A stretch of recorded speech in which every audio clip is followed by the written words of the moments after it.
Are you looking for a business to acquire that might help you get a visa in the state of Florida? Then follow these guidelines as a great tip for getting you started. First of all, go to Google or your search engine of preference and type in B-U-Y, like you buy something, B-I-Z-F-L for Florida.com.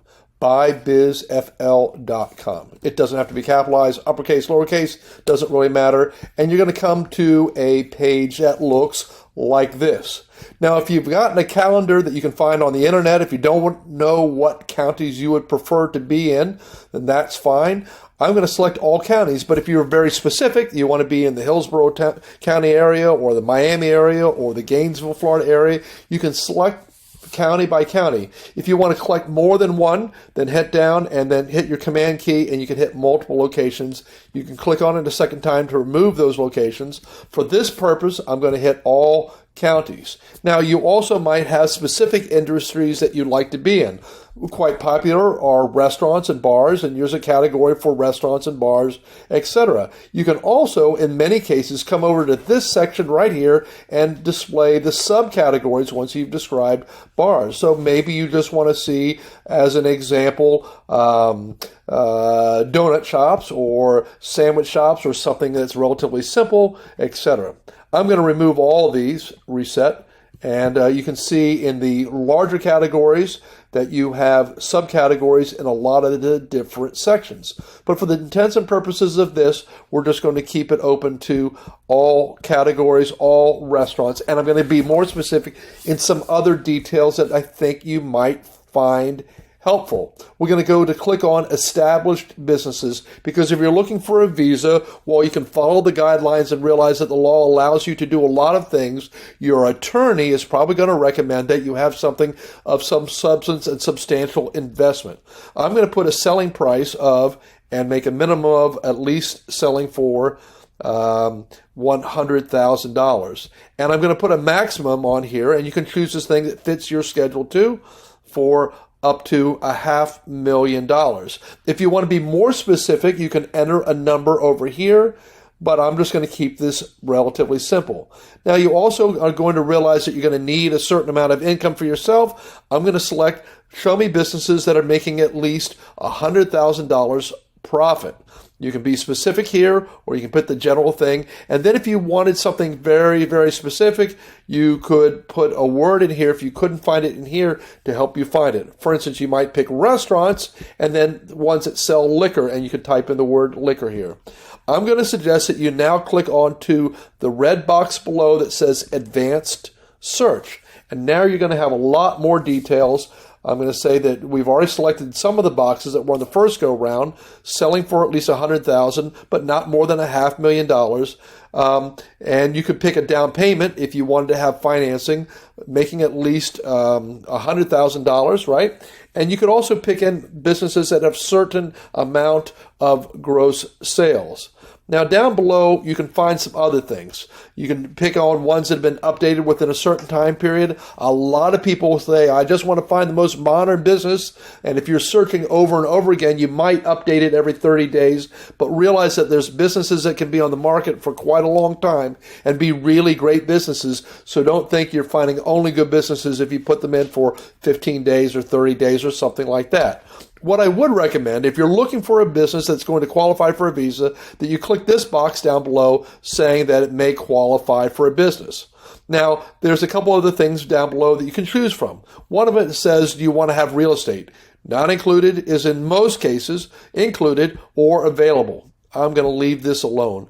But the other thing is where the data resources come into play, and this is going to be very helpful for you if you're trying to get a good business that has representation that you can take to the embassy and show them that it's making money, right? They're going to want to see things like tax returns and or profit and loss statements. But here's some other categories that people have in here. There's something called annualized. That means somebody could make some sales in January and project out how they're going to do for the following year. They might be owner to prove. Wink, wink. They got to come back and let them prove those secret records to you. This happens for a lot of businesses that have a lot of cash and they aren't showing it. Owner estimate means maybe they don't even have any books and records. Pro forma means they're projecting out partial year, non-operating. This might be a case where you were interested. You already had an idea. Let's say you were looking at putting in your own pizza restaurant and you wanted to buy an empty pizza restaurant that was already logoed and equipped but wasn't operating. That's not the case for what you're going to do right now. And then sale of assets, a little bit like the non-operating business. I'm going to say, and here I'll do a couple different searches for us. First of all, I'm just going to hit search without clicking these resources. Remember, I got the state of Florida, so it's going to be quite large. You're going to see all these different categories. And I'm scrolling just down to the bottom to see that I've got 454 businesses in this category. 454. If you want to go back or refine your search, by the way, you're going to hit refine search. Now, keep in mind this 454, that's having all the different ways of showing it. I'm going to go back and say, and hit my advanced search once again. I'm going to say, show me ones with tax returns. And I'm going to hit start search again, this box here. Remember, we had 454 before. Now we're down to, let's see how many we got, 107. So almost 25% are going to have the types of records that you're going to want to see. I hope this is making sense. You might be a little bit more liberal and say, profit loss statement, and remember, if you click down your shift bar, you can open up two things, profit loss and tax returns, and go down. Let's see about how many businesses we have on there. 217. So a little less than half of the businesses are already in a category that's acceptable. Now, you also might go back. I'm going to go back one last time. I hope I'm not being too confusing. Refine the search. Lets you go back. And again, you could pick certain categories if you wanted to, but we're just going to go through and say, show us businesses that, again, the advanced search button has to be clicked, that are these tax returns, profit loss statements, and then start the search. Now, 254 is a lot of businesses, and I realize that, but we're just going to have to deal with that for the moment. And I'm not going to go through each one by one, but I'm going to go through a couple different ones and look at these businesses. What you're going to see on here are a couple different things. You're going to see the industry that it's been in. If you notice the blue letters, advertising, agriculture, they're a bit in alphabetical order by category, okay? The second thing you're going to see is down below the county that they're located in. So this is in Miami-Dade County. The price is $470,000. They're willing to do some financing, so they'll take $420,000. You might say, well, how much is it making? How much can I take home as a working owner if I buy this business? And you see on here, they're representing $108,590, and that they claim that they made for the year just under $1 million. Now, keep in mind these two numbers again real quickly, 470 and 420. I generally tell people to think through the details and think, if you like a business, go ahead and make an offer. You don't have to have the full price. Most people expect some sort of negotiation, but they can't go too far down. I think a lot of times people have about a 10% flexibility for sure. So you might think of this business and say, hey, I'll offer 90% of whatever this number is as a good starting place. You can also, even if they are not offering a down payment, you can also, at least try to make that offer and put it in writing. And there's other videos that we have that can help you put that together. Now, let's say we like this business. Let's say you were in the $425,000 range for a budget, and this is a little bit over your budget, but not that far off. You could live off $108,000, although you'd like to make more, but maybe when you take over, you could grow the business. You'll see on here, it says full service digital business for sale. This is not my listing, by the way. This is one of my comrades in our community, and you can click on here for more details. Now it's going to open this whole screen up and give you a little bit more information. And again, read through all this stuff. I need to read it piece by piece, but you're going to see that it has full service digital, that paragraph before. The business is, they say relocatable. It's not home-based. The N means no, so home-based, nope. Is it a franchise? Nope. Is it lender pre-qualified? Even if it was lender pre-qualified, most buyers from out of the country that don't have a green card or U.S. citizenship are not going to be able to get a loan anyway, unless it's the seller that's providing some financing. May qualify for a visa. We want to see that it says yes, but realize that people assign this yes and no value for the visa kind of liberally, so it's not 100% sure. It's just that it's likely. And so you may qualify. Well, it may or may not. A couple other things to look at. This is accounts rec, accounts receivable, meaning if this business did a lot of delivery of products, goods, or services and waited for the payments to come in, there might be an amount of accounts receivable. That requires some tricky thinking in some cases, that it comes with a certain amount of inventory. In this case, it says about $10,000, and for the price that they're offering, they click yes. The $10,000 would come in the price. So if you offered the full price as an example, then they should be giving you at least $10,000 worth of inventory.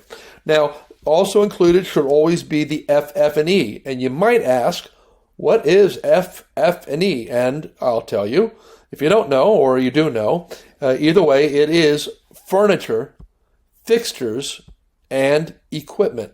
So this means that in their mind, they're believing that the used value of the current equipment is somewhere around $300,000. In almost every case, they haven't done a precise independent equipment valuation, but they're saying, look, we're going to give you all this equipment. We know this is worth a certain amount. $300,000 is probably pretty realistic. The one thing that is specific is the inventory. And in other words, if you went to the closing and they only had $8,000 worth of ink and paper, etc., then they would discount the business by $2,000. And if it was a little over that, let's say it was $1,000 more in inventory, you would owe them the difference between $10,000 and the actual amount. In this case, I made up $11,000, so you would pay $1,000 more because you're getting a little bit more. Let's go to the next category, which is leasehold. And it almost always comes with the business. There's sometimes this question of whether the leasehold is really something that you get to keep and own, because it is generally the way that they fix up the business, paint the walls, the fixtures, etc., things that usually stay in the business. So if you moved this business down the street a year from now, you might be able to take whatever inventory is there, and you would definitely take your furniture, fixtures, and equipment, but you couldn't really take the leasehold improvements. Nonetheless, we want you to say, hey, this is all in for. This is all part of the whole deal. And so you're getting a pretty solid deal the way they presented it. And then if you decide, hey, I can live with these type of things, I'd like to know more. So click here to have the agent contact you. So you would click on this button down below. It's opening up. And this is where you would name your information, and you type in your name, your address, your county, your phone number, etc. Just fill in the information. If you don't have something like a fax machine, then don't worry about it. Put a little message. I am looking for a business that will get me a visa, and I'm from Canada or Italy or Slovenia or whatever country you're from. And then to make sure we don't have robots doing this type of thing or taking over, they usually ask you to enter this code, and then you'll just hit send. I didn't fill it in. I'm not going to do that. I'm going to go back and go from there. But I hope this is useful and helpful to you in terms of you looking for the business. This is the original screen we just had. And if you don't like this business after looking on it, you can always click back screen and go back to the list of other businesses.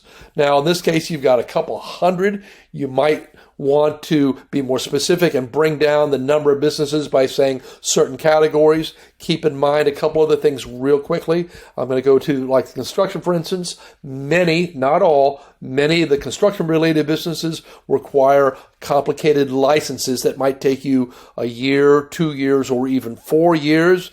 If you really want to be in the industry, let's say you've already got experience, you might be able to have the seller or somebody else that might be in the business hold the license for a period of time. We have had people go through the process, but you want to make sure that you can do all that completely in the process.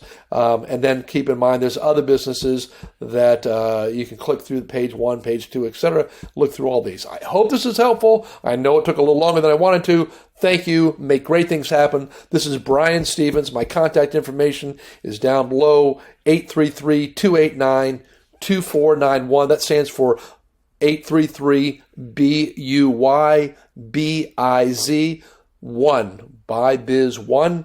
And you can also reach me at biz@BuyBizUSA.com. All right, make great things happen. And remember, if you want to reach out to the, check the website. It's BuyBizFL.com. Take care. Bye-bye.